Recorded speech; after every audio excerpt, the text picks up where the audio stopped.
बिस्मिल्लाहिर्रहमानिर्रहीम। अस्सलाम वालेकुम नाज़रीन। वो अंग्रेज़ी की एक फ्रेज़ है कि you live by the sword you die by the sword. जब आप तलवार की ताकत में ज़िंदा रहते हो तो तलवार ही आपकी गर्दन काटती है, आपकी ज़िंदगी का ख़ात्मा तलवार ही करती है। यही कुछ कहानी पाकिस्तान के तकरीबन सारे सियासतदानों की है और आजकल ख़ुसूसी तौर पर इमरान खान साहब की है। इमरान खान साहब, आपने जिस हथियार को इस्तेमाल किया और जिस तरीके से अपोजिशन को और बाकी मुल्क को और तय किया और इक़्तिदार की सारी ज़ीनें क्रॉस करके इस मकाम पे पहुँचे, उसी तरीक़ेकार को बुरूकार लाते हुए आप इक़्तिदार से लदा होंगे। एस्टेब्लिशमेंट के मजबूत कंधों पे बैठ के और वो मुस्कुराहट जो आज से 3.5 साल पहले अगस्त में हल्फ उठाने के बाद GHQ के आपके दौरे के ऊपर जो सारे चेहरों पर नज़र आ रही खिलखिलाते हुए और पूरा हर एक की बाछें खुली चेहरे थे, वो जो है उसको याद करें तो आपको ये अंदाज़ा होगा वो सब झूठ था, सब फेक था। अब इमरान खान साहब इम्कानात पैदा हो गए हैं कि वो अपोजिशन की सियासत करेंगे। मैं पहले भी कह चुका हूँ कि वो एक ऐसी अपोजिशन की सियासत करेंगे जिसके अंदर मुखालिफ में, हुकूमत में सारी पॉलिटिकल पार्टीज़ होंगी सारी, और उम्मीद की जाती है कि इमरान खान साहब के सारे इत्तेहादी जो है वो भी उसके साथ होंगे। चुनाचे जितने जुमला 7-8 पार्टी गवर्नमेंट में थी या 7-8 पार्टी अपोजिशन में थी, सारी मिल के 15-20 पार्टी मिल के हुकूमत करेंगे। अब ये सूरत हाल है। इसके अलावा इसमें एक और चीज़ भी लफ कर दें और वो ये है कि एस्टेब्लिशमेंट भी इस हुकूमत के साथ होगी। चुनाचे इमरान खान साहब ने जो सियासत करनी है वो एस्टेब्लिशमेंट और सारी पाकिस्तानी पॉलिटिकल पार्टी के ख़िलाफ़ करनी है। वैसे तो खैर इमरान खान साहब अपना बहुत नुकसान करा चुके हैं और अभी मैं उस पर थोड़ी सी बात करूँगा, लेकिन उससे पहले इसमें एक इमरान साहब के लिए एक खुश आइंद या मुस्बत पहलू है। अब क्यों ये समझने की कोशिश करें कि हुकूमत जहाँ एक होती है वहाँ एक अपोजिशन होती है। इमरान खान साहब की हुकूमत में जिस तरह इत्तेहादियों के साथ कई दफ़ा एक पार्टी हुकूमत बना लेती है, इस तरह अपोजिशन जो है वो बेशुमार 5-6-7-8 पार्टी अपोजिशन कर रही होती हैं। किसी की पीपल्स पार्टी की अगर सिंध में स्ट्रेंथ होगी तो मौलाना फजल रहमान की KP में होगी, ANP की KP में होगी, मुस्लिम लीग नून की पंजाब में होगी। तो हर एक के पास अपोजिशन का एक हिस्सा है।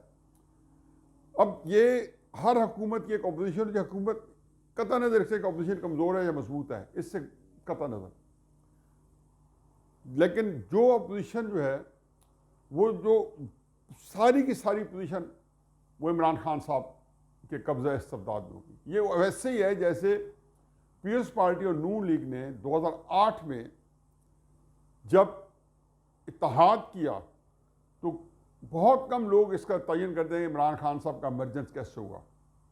शौक खानम तो 1994 में बना चुका था, वर्ल्ड कप 92 में जीत चुका था, नाम अपना बहुत बड़ा पिछले उससे पहले 15-20 साल में पैदा कर चुका था। इसके बावजूद 2002 के अंदर 96-97 के इलेक्शन में इमरान खान साहब की ज़मानतें हद ज़ब्त हो गई, मामूली से भी कम तर वोट मिले। तो इसलिए कि इमरान खान साहब के पास स्पेस नहीं थी। मुस्लिम नून और पीपल्स पार्टी, दो पार्टियों के दरमियान एक टसल थी और वही एक दूसरे को रिप्लेस कर रही थी। 2008 में जब मुस्लिम नून और पीपल्स पार्टी ने पंजाब के अंदर एक गवर्नमेंट बनाई तो अपोजिशन की स्पेस जो खाली हो गई वो इमरान खान साहब के पास चली गई। ये बात जहन में रखें। अब वो स्पेस जो है फिर इमरान खान साहब को अकेले को मुयसर होगी और इमरान खान साहब ये कहते हैं कि मैं ख़तरनाक हो जाऊँगा, तो जाहिर है कि इस पोजीशन में वाकई ही वो ख़तरनाक ही साबित होंगे और वो 2023 का इलेक्शन उनके सामने नहीं होगा। फिर वो 2028 होगा, लेकिन 2023 के इलेक्शन को भी या 2022 के इलेक्शन को भी वो आड़े हाथ तो लेंगे, हार जाएंगे, लेकिन बहुत मजबूत सियासतदान के तौर पर सामने आएंगे। इस मुल्क में जिसने भी एस्टेब्लिशमेंट को आंखें दिखाई हैं उसने रिफ़तें पाई हैं। जुल्फ़िकार भुट्टो से शुरू कर लें, खान अब्दुल क़य्यूम खान का 1958 के बाद शलाह को चैलेंज करा अयूब खान को, उसको देख लें। किसी भी वक्त में नवाज शरीफ साहब का 93 में देख लें, नवाज शरीफ साहब का 2017 में देख लें, 18 में देख लें, इफ्तिखार चौधरी साहब भी चलो उसको मान लेते हैं कि उसके अंदर और भी कई फैक्टर्स थे, तो उसको रिफतें मिली हैं, लोगों की बड़ी मकबूलियत मिली है। तो इमरान खान साहब जो हैं उन जानते हैं, फिर उनके बाद स्लोगन बड़े ख़तरनाक होंगे और वो अमेरिका को ये बेच रहे हैं पाकिस्तान एस्टेब्लिशमेंट, मैं रुकावट था, अफगानिस्तान को मैं तस्लीम करना चाहता हूँ, एस्टेब्लिशमेंट नहीं करने देती, चीन को हमसे दूर कर दिया गया, ये वो उनका नारा होगा। चुनाचे ये बात ज़हन में रखें कि अपोजिशन जो है इस सारी गेम में पीपल्स पार्टी वाहिद पार्टी है जो सबसे ज़्यादा या एस्टेब्लिशमेंट है जो विनर ऑल अलॉन्ग है, और या पीपल्स पार्टी है जो कि सियासतदान सियासी पार्टियों में जिसको सबसे ज़्यादा फायदा होगा। बाकी में थोड़ा थोड़ा होगा, लेकिन सबसे ज़्यादा नुकसान मुस्लिम लीग नून को होगा। इसमें फिर किसी बहस करेंगे क्या होगा। अब इमरान खान साहब जो है इस हालत में अपोजिशन करेंगे, तो अपोजिशन में उन्होंने हर इंतहा पे जाएंगे और एस्टेब्लिशमेंट के पास क्या चॉइस होगी। आया उन्होंने अपोजिशन एस्टेब्लिशमेंट को आड़िया तो लेना है जैसे नवाज शरीफ साहब वगैरह कर रहे थे, और ज़िमनी तौर पे नवाज शरीफ साहब को, जरदारी साहब को, और कहेंगे कि ये सारे करप्ट लोग जो हैं इकट्ठे हो गए हैं जो वो बातें करते रहेंगे, उनकी बात सुनने वाले चंद पाकिस्तान में लोग ज़रूर होंगे। ये ठीक है कि इमरान खान साहब ने 3 साल पाकिस्तान के ख़िलाफ़ जो जराइम किए हैं, जो पाकिस्तान के मफादात को नुकसान पहुँचाया है, जो पाकिस्तान की इक़्तिसादियात को तबाह किया है, पाकिस्तान के इंतज़ामी ढांचे को दरम बरम किया है, और मज़ीद अभी उन्होंने पाकिस्तान को सफारती सतह पर अकेला करवाया है, मज़ीद उन्होंने क्या कुछ करना है क्या कुछ नहीं करना है अभी चल रहा है। तो उनका किसी किस्म का जो होगा उसको परखंड समझा जाएगा और उसको फौरी तौर पे कोई जगह नहीं मिलेगी कोई, लेकिन एक स्पेस होगी कि जब यह हुकूमत आएगी, और इस हुकूमत को पहले उसके लिए बकौल शायद खाकान अब्बासी साहब बारूदी सुरंगों से लगाई हैं जो पेट्रोल सस्ता किया है।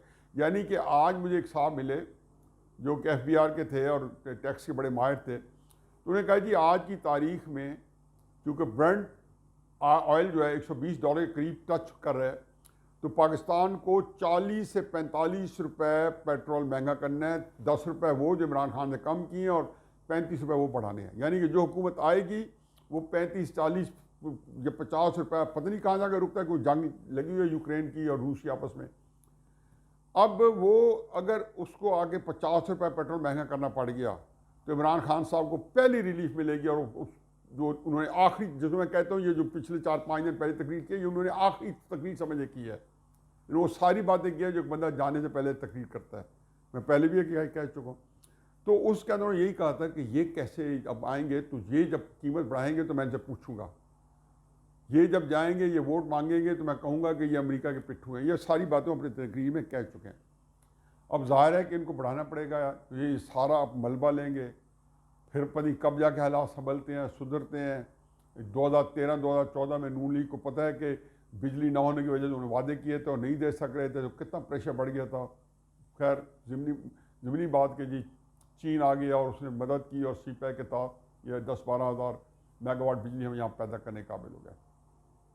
अब इन हालात के अंदर जब इमरान खान साहब जो हैं ये सारे उसके, मैं फिर भी कहता हूँ कि इमरान खान साहब जो करेंगे टू लिटिल टू लेट, अब उनके ने बहुत देर कर दी है और बहुत थोड़ा कर रहे हैं, क्योंकि कुछ भी करेंगे बहुत थोड़ा का, क्योंकि जो खराबियाँ पैदा हुई बहुत ज़्यादा है। लेकिन इसके बावजूद अब एक चीज़ तो हो गया ना, मैं पिछले 3-4 मिनट से तवातुर से कह रहा हूँ कि जी जब से जनरल फैज़ हमीद का तनाज़ा हुआ है कि इमरान खान साहब जो हैं, मैं रिवर्स इंजीनियरिंग करता था कि 29 नवंबर 2022 के बाद इमरान खान साहब को जनवरी-फरवरी में चले जाना चाहिए था। चलो अब कुछ देर ज़रूर हुई है, लेकिन बहरहाल चीज़ें उस डायरेक्शन में चल पड़ी हैं। कल मैं वी लॉ के बाद पता चला कि फजल रहमान साहब ने बयान दे दिया है कि ये 48 घंटे में बड़े अहम हैं। यही बात सारे कह रहे थे कि 3-4-5 दिन, 4-5 तारीख मार्च में मेरे कुछ 4-5 वी लॉग्स होंगे जो ये इसी लबे लुबाब के जी फरवरी का आखिरी या मार्च का पहला हफ्ता। तो मेरा ख्याल है कि उसमें कोई रॉकेट साइंस नहीं थी, हालात इसका तकाजा कर रहे थे। अब इमरान खान साहब जो हैं, अब इस सूरत में जबकि हो गया उनके कुछ चीज़ें जो है, अब मून सलाई साहब से उनकी मुलाकात जारी है, मेरा ख्याल है इससे ये हासिल होंगी। काफ लीग को थोड़ी परेशानी ज़रूर हुई है, और वो ये हुई है कि नंबर गेम में वो पूरे कर लिया उन्होंने। अब काफ लीग अगर उनके साथ खड़ी होती है तो पहले इमरान खान साहब के खिलाफ अब तहरीक अदम एतमाद आएगी। अगर काफ लीग खड़ी नहीं होती और पीटीआई के मेंबर पूरे से वो अपनी तहरीक अदम एतमाद पूरी करते हैं, तो फिर स्पीकर कौमी असम्बली के खिलाफ तहरीक अदम एतमाद पहले आएगी, ताकि स्पीकर जो है बाद में कोई ख़राबी ना करे या इजलास को सबताज ना करे। तारिक बशीर चीमा साहब ने तो काफ लीग का मौका भी बड़े बढ़ चढ़ के दिया है, और उससे पहले भी मेरी बात हुई है तारिक बशीर चीमा साहब से, बाकी काफ लीग के लोगों से, तो वो कह रहे थे जी कि मुनस सलाई साहब का जो बयान था वो हमारी उस स्टेटेड पॉलिसी के मुताबिक नहीं था, और फिर कल तो उन्होंने खुल के बता दिया कि वज़ीर आज़म साहब को उन्होंने खुद आश्कार कर दिया, कोई बात नहीं, किसी किस्म की नहीं हुई, और सारा दिन टीवी इस बात पर रोने रोते रहे और शोर वगैरह। अब इन हालात में जबकि तहरीक अदम एतमाद जो है एक फाइनल शक्ल में आ गई है, मुझे गुमान है कि काफ लीग भी ऑन बोर्ड हो गई है। अब इसमें एक ही चीज़ जो है वो तय हुई होगी। ये कोई लोगों का ख्याल था जी कि शायद नून लीग मान गई है असम्बली की मुद्दत पूरी या तकरीबन नींव पूरी करने पर, तो मुझे नहीं लगता हूँ। आज बिलावल साहब ने कह दिया है कि असम्बली का काम है, जो नया प्राइम मिनिस्टर बनेगा उसका लिमिटेड मैंडेट होगा, और वो ये बताएगा जी कि इलेक्शन रिफॉर्म्स के बाद इलेक्शन कराएगा। ये भी तय हो गया है। अब इसमें काफ लीग इस पर शायद मुश्किल चाहिए उस सफ़े पे अगर वो आ गई है तो, या एक दो पार्टी और भी। लेकिन एक बात बड़ी अहम है, और वो ये है कि अगर काफ लीग या जहांगीर तरीन आए हैं तो उसमें एक चीज़ है कि इन सारे लोगों ने एक बड़ी अक्लमंदी का सबूत दिया है कि ये उससे ज़्यादा अगले इलेक्शन में ये गारंटी चाहते हैं कि जो उनके बंदे पहले इलेक्ट हुए हैं वो भी इलेक्ट हों, और 2-4 सीटें उनको और भी दी जाए नाम के तौर पे। उसके ऊपर मेरे ख्याल फार्मूला तय हो गया है कि 3-4 सीटें पीपल्स पार्टी दे देगी, 10-12 सीटें मुस्लिम नून दे देगी, 2-3 सीटें फजलमान दे देगा, एक बाकी को पार्टी दे देगी। तो उनके साथ एडजस्ट करके तो उन्होंने ये अच्छा काम किया है या अपने मुफाद में किया है कि इसके ऊपर बात तय हुई होगी।